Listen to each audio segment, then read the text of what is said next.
नमस्कार, मी हितेश मेश्राम. जय महाराष्ट्र न्यूजमध्ये आपलं सर्वांचं स्वागत.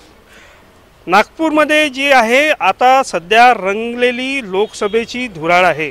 त्यामध्येच आपल्यासोबत जे आहेत नागपूरची बाजू मांडण्याकरिता नागपूरचा विकास किती झाला आणि किती नाही झाला ते मांडण्याकरता काँग्रेसचे काही कार्यकर्ते आहेत, काही BJPचे कार्यकर्ते आहेत आणि राष्ट्रवादीचेही कार्यकर्ते आपल्यासोबत इथे उपस्थित आहेत. आपण त्यांच्याशी थेट जाणून घेऊया की नागपूरचा विकास झाला की नाही झाला. आपण सुरुवात करूया भाजपपासून की नागपूरचा विकास मागच्या 10 वर्षात किती झालेला आहे, काय सांगतील साहेब, काय सांगाल? मोदीजींच्या नेतृत्वामध्ये 2014 ते 2024 पर्यंत केंद्रातल्या सरकारमध्ये मंत्री असताना नागपूरचे खासदार म्हणून आदरणीय नितीनजी गडकरी साहेबांनी या शहराला एम्स आणलं.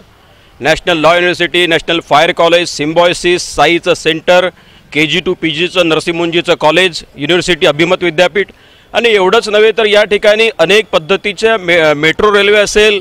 शहर जवळपास 150 किलोमीटर शहर पूल करून जर नागपूरचं आज महत्त्व वाढलेलं आहे ते फक्त गडकरी साहेबांच्यामुळे वाढलेलं आहे. या ठिकाणी मेट्रो असेल, मिहान असेल, या ठिकाणचे रिंग रेल्वे असतील, या ठिकाणचे आउटर रिंग रोड असतील, असा चौफेर विकास साधण्याचं कौशल्य आणि कसब माननीय गडकरी साहेबांनी या मागच्या 10 वर्षाच्या कार्यकाळामध्ये केलेलं आहे. मला असं वाटतं की नागपूर शहर जे कालपर्यंत खेडं म्हणून गणलं जायचं, आज त्याचं खऱ्या अर्थाने शहरामध्ये रूपांतर झालेलं आहे. तर त्यात फक्त गडकरी साहेबांचा रोल राहिलेला आहे. आणि एवढंच नाही तर मोदीजींच्या सरकारमध्ये असेल किंवा मग 2014 ते 2019 पर्यंत देवेंद्रजी फडणवीस साहेबांच्या नेतृत्वातलं राज्यातलं सरकार असेल, या सगळ्यांनी मिळून नागपूर शहराचा मोठ्या प्रमाणावर विकास साधलेला आहे. आणि आज आपण हे शहर या पद्धतीने जर पाहू शकतो ते फक्त भारतीय जनता पक्षाच्या नेतृत्वाच्यामुळेच. कारण मागच्या अनेक वर्षांमध्ये काँग्रेसचं सरकार असताना किंवा काँग्रेसचे लोकप्रतिनिधी असताना त्यांनी शहराचा कोणता विकास साधला त्याचा जर त्यांनी लेखाजोखा मांडला, त्याच्यावर श्वेतपत्रिका जर काढली तर कदाचित या शहरातल्या जनतेला कळेल. मला विश्वास आहे की नागपूर शहरातली संपूर्ण जनता गडकरी साहेबांच्या पाठीशी या येत्या 19 एप्रिलला राहील आणि त्यांचं कमळ चिन्हावरती त्यांचं बटन दाबून या शहराच्या आत्मसन्मानाची जी लढाई आहे, जी स्वाभिमानाची लढाई आहे, ती निश्चितपणाने नागपूर स्वतः जिंकेल असा मला विश्वास आहे. नक्कीच. तर भाजपतर्फे जी आहे सांगण्यात आलं आहे की गडकरी साहेबांचे जे 10 वर्षाचे कामं आहेत ते बघता जनता गडकरींना सपोर्ट करणार, त्यांना निवडून आणणार. मात्र काँग्रेस काय म्हणते त्याबद्दल तेही आपण जाणून घेऊया. काय सांगाल, विकास मागच्या 10 वर्षात झाला नाही झाला, तुमचं काय मत? आज से 10 साल पहले गलियों में सीमेंट रोड बने थे तो पर्यावरण वाले आ गए थे NOC के लिए. अभी पूरा शहर सीमेंट का कर दिया. कहाँ गई NOC? पर्यावरण का क्या हुआ? 2 से 2.5 डिग्री टेम्परेचर बढ़ गया. आज से 10 साल पहले कौन सी बस्ती में पानी भरता था? आज ज़रा सी बारिश नहीं होती कि बस्तियों में पानी भरता है. पुलों से पानी गिर रहा है. सीमेंट के रोड से गाड़ियों के टायर खराब हो रहे. पहले डामरीकरण पे जो गाड़ियाँ चलती थी और अगर 70 से 80 की स्पीड में अगर एक्सीडेंट होता था तो कम से कम 1 से 1.5 घंटे का टाइम मिलता तो उस पेशेंट को हॉस्पिटल ले जाने का. क्योंकि नागपुर की जनता चालन बचाने के लिए हेलमेट पहनती है, सर बचाने के लिए नहीं पहनती है.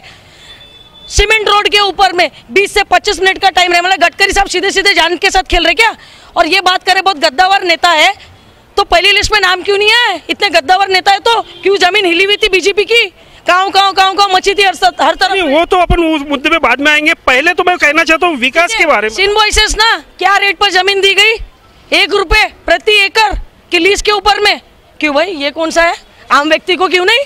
हमारे को तो कहीं जमीन नहीं मिल रही, गडकरी साहब को मिल रही. 1 लाख लोगों को रोजगार देने का वादा किया था, किधर गया रोजगार? 47 कंपनियां है, ऑनलाइन दिखा रहा है, 23 कंपनियां बंद है उसमें से. कैसी बातें कर रहे हैं आप? कितने लोगों को रोजगार दिया? आंकड़े बताइए, प्रूफ करिए, लिस्ट दीजिए. उनकी सैलरी स्लिप दिखा सकते हैं आप? आपने तो कहा था 2019 में मुझे किसी से वोट नहीं मांगना, मुझे मुसलमानों के वोट नहीं है. ठाकरे साहब तो 3 ही घंटे थे मुसलमानों के बीच में. ये तो सुबह 8 बजे से लेकर रात को 9 बजे तक थे. क्यों, ऐसा क्या हो गया? ठीक आहे. तर आता भाजपची पण आपण माहिती घेतली आहे, काँग्रेसवाल्यांकडनं पण त्यांचं मत घेतलेलं आहे.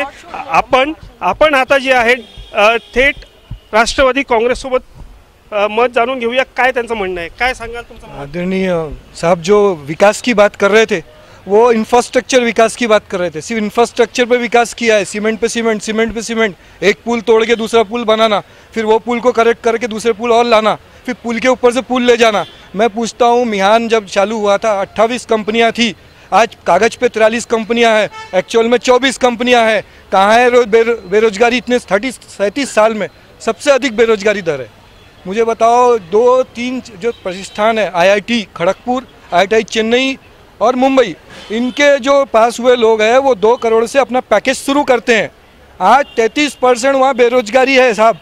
इसका जवाब है ये कुछ नहीं है, ये सिर्फ बताएंगे हमने सीमेंट बनाए, गली बनाए। नागपुर को खेड़ा बोला साहब ने, कोण मानता यहाँ पे नागपूर खेड़ा था?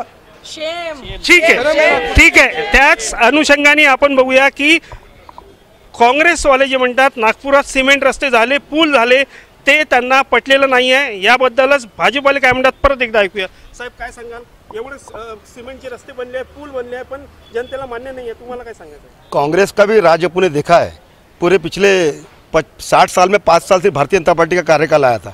जब भी गडकरी साहब महाराष्ट्र में जो उन्होंने काम किया, रोड करके नाम से उनका नाम जाना गया। उनके नाम को इस तरह बदनाम करना, इस तरह बोलना, ये बहुत दुर्भाग्यपूर्ण बात है। केंद्र में कद्दावर नेता है। महाराष्ट्र की पहली लिस्ट, उनके जवाब का जवाब है कि महाराष्ट्र की पहली लिस्ट जाहिर होने की थी देश में। वो दूसरे क्षेत्रों में लोकसभा के जो इलेक्शन लगे वहाँ के उनके नाम लगा, लेकिन महाराष्ट्र की यादी जाहिर होने की थी, वो यादी में गडकरी साहब का नाम जाहिर हुआ। और दूसरी बात ये जो बोल रहे 60 साल इनको मिला राज करने में, क्या काम किया इन्होंने? बेरोजगारी का बैकलॉग इतना था कि गडकरी साहब को कोई भी भगवान भी आके खुदा भी निकाल सकता था। जो ये बोल रहे बैकलॉग तो 60 साल से आया हुआ है। फिर भी गडकरी साहब ने, देवेंद्र जी फडणवीस जो मुख्यमंत्री थे, उप मुख्यमंत्री अभी थे, उन्होंने रोजगार देने के लिए आज तक के एक कांग्रेस का राज्य था, क्यों नहीं किया उन्होंने? क्यों नहीं दिमाग में आया? क्यों नहीं किया उन्होंने? बेरोजगार युवकों का रोजगार मेला बुला करके नागपुर यूनिवर्सिटी कैंपस में युवकों को बुला करके उनका डाटा कलेक्ट करके उनको कंपनी के अपॉइंटमेंट लेटर दिया गया। हम डाटे के साथ में आपको प्रूफ कराएंगे, ये बोलती बात नहीं है, जो लिखा आंकड़े के हिसाब से बताएंगे। जितने लोगों ने इंटरव्यू दिया उसमें से हमने 60% लोगों को अपॉइंटमेंट लेटर दिया। और कुछ लोगों का कुछ कारण से कुछ बाहर जाना नहीं चाहते, लोगों को नागपुर में चाहिए रोजगार। कुछ लोगों को बाहर भी ऑर्डर मिला, कुछ लोगों ने एक्सेप्ट नहीं किया, वो भी हमारे पास यादी है। और रोड, सीमेंट रोड की बात है, ये परिस्थिति के ब्रिज जो तोड़ना पड़ता है उसका कार्यकाल समाप्त होने का तो तोड़ना ही पड़ेगा। एक समय सीमा रहती है कोई चीज़ें तोड़ने की। अगर कुछ चीज़ डेवलपमेंट शहर में विकास की गति को लाना है तो कुछ न तो करना ही पड़ेगा, कुछ न तो त्यागना पड़ेगा। बिल्कुल सही, बिल्कुल सही. या सोबत महिला सुरक्षेबद्दल नागपुरातली महिला काय म्हणते तेही आपण जाणून घेऊया. काय सांगाल महिला सुरक्षेबद्दल? मी महिला सुरक्षतेबद्दल सांगू शकते. मी अगोदर माझं सांगते की मी अगोदर 10च्या रात्रीचे 10 वाजता घराच्या बाहेर जायची नाही. आज मी भारतीय जनता पक्षासोबत जर काम करते तर माझी मान नेहमी उंच असते आणि मला सुरक्षिततेची भावना असते. कारण ज्या वेळेस अगोदरची परिस्थिती आणि आताची मी परिस्थिती बघते आहे त्यात बरीच तफावत आहे. आज मला मोदीजींच्या राज्यामध्ये सुरक्षित वाटते आणि महिला समीक्षीकरणासाठी माझ्या माननीय मोदीजींनी भरपूर अशा योजना काढलेल्या आहेत आणि महिला समीक्षीकरण आणि सुरक्षिततेकडे त्यांचा जास्तीत जास्त कल आहेत. आणि मी मोदींच्या, मीच नाही तर माझी सगळी महिला मोदींच्या या राज्यात सुरक्षित आहे आणि सुशिक्षित पण आहेत. ठीक आहे, महिला सुरक्षित आहे असं म्हणण्यात येत आहे. त्याचप्रमाणे युवकांचं काय नागपुरातलं म्हणणं आहे ते आपण एकदा जाणून घेऊया.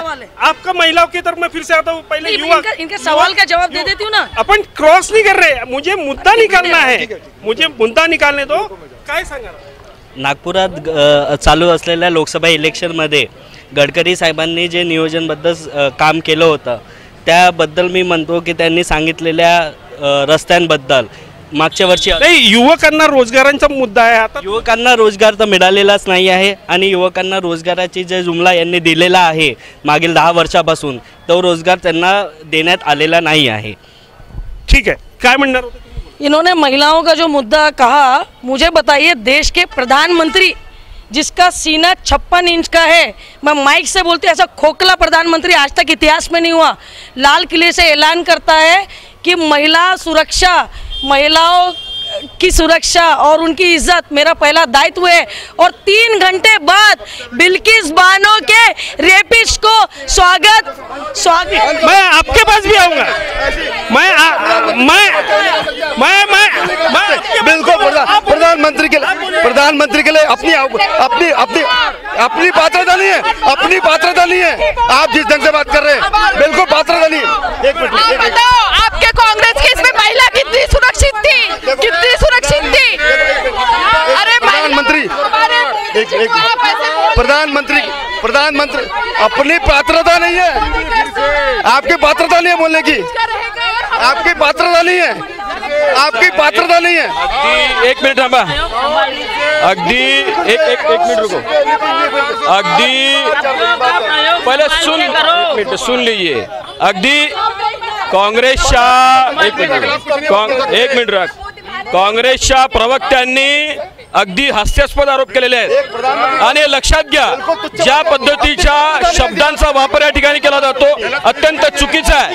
यांनी एक मिनिट थांबा जरासं, यांनी आप अरे भाई आप लोग डिबेट कर रहे हैं कि झगड़ा कर रहे हैं?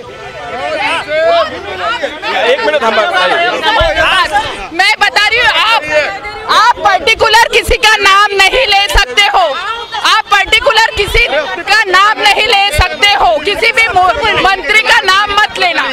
सबसे पहले मैं ये बताना चाहता हूँ, मैं म्हणतो आहे ऐसा नहीं है कि कांग्रेस के इसमें आपने हाइट गिन ली क्या उनकी कि कितनी हाइट है करके? अब के बार 400 पार करके ही रहेंगे, 400 पार रहेगा, समझ में आए ना? जो आपने बोला 56 इंच, ये आपकी कोई भाषा है क्या? आपकी कोई भाषा है ये? 56 इंच वाली कोई भाषा है आपकी? आप महिलाओं के इस तरह से भाषा का उपयोग करती है, फिर इस तरह की भाषा आप उपयोग करती है एक महिला होके? एक महिला बताओ कांग्रेस के राज्य में नहीं था रेप? कांग्रेस के राज्य में क्यों नहीं था? ऐसा कैसे बोल रहे हैं आप? आज अगर महिला पढ़ रही है, आज अगर रास्ते पे जा रही है, हे आहे चर्चा सत्र। मला सांग आप, अच्छा तुम्ही पण, मी दोन्ही पक्षांना मी दोन्ही पक्षांना सांगू इच्छितो की वरिष्ठ एक मिनट बताइए, 60 साल में आपके द्वारा किए गए काम बताइए, हमारे 10 साल के काम बताने की जरूरत नहीं है, बिल्कुल लोगों को मालूम है। आपने अरे 60 साल काम किए ना, आप अगर रोड की बात कर रहे हो, 10 साल सुनो आप सीमेंट रोड की बात कर रहे हैं, बताओ अगर कनेक्टिविटी नहीं रहेगी तो क्या सक्सेस रहेगा? कनेक्टिविटी आपने उनकी हाइट गिनी है क्या? 56 बोल रहे हैं, आपने कब गिनी? राहुल गांधी की हाइट गिनी क्या आपने? आपने कैसे बोल रहे हैं? ठीक आहे, आता आपके चॅनल पर नाही बोलू, आता मी येतो, परत येतो, पण त्या अगोदर कुठल्याही वरिष्ठांवर टीका टिप्पणी करायची नाही। आपल्याला नेहरू जी पे जो किया वो